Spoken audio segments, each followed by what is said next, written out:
It's tough talks and difficult decisions for the National Party as Judith Collins eyes a possible caucus shake-up. She's meeting one-on-one with MPs over the coming days to divvy out roles and responsibilities, following a full caucus meeting this morning. Here's our Deputy Political Editor, Craig McCulloch. Judith Collins put out the call, and to the capital they came, a full caucus catch-up, the second since the election. A chance again to canvass the campaign's collapse. It's been a brutal election for us. Pretty tough when you've got a red tide like that. The red wave came through, so you're going to have red wave through your bank accounts from now on. It wasn't a great year for us, everyone knows that. It's a result that's hard to move past, but move past it they must. That is Judith Collins' message.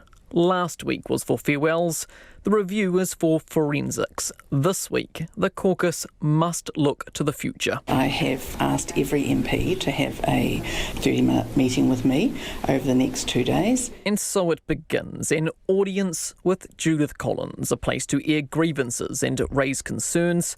Some are sure to be awkward.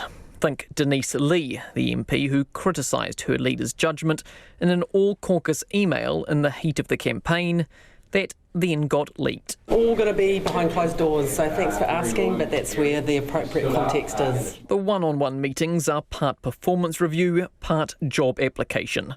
MPs will make their case for what responsibilities they should get. And with a smaller caucus, there are more jobs to go around. Judith Collins hinting a shake-up could be on the cards. It's quite good to test MPs in areas that they haven't had before, and often they find it actually much more interesting because they've got new things to learn, new stakeholders to meet with, and they generally are, I think, often bring a real energy to it. One position to keep an eye on is the deputy leadership currently held by Jerry Brownlee. He has questions to answer as the campaign chair, responsible in part for the dismal result.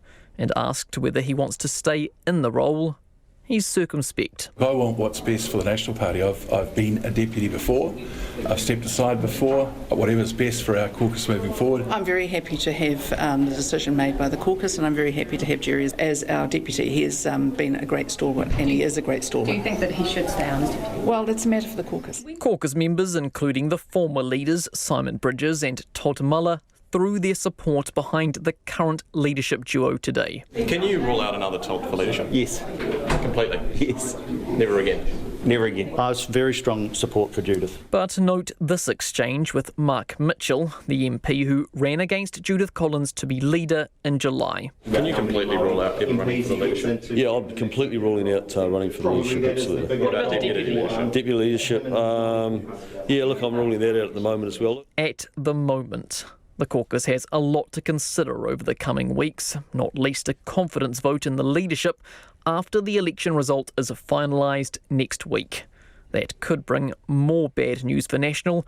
The special votes tend to favour the left, which means still more National MPs may be headed out the door. From Parliament for Checkpoint, Craig McCulloch.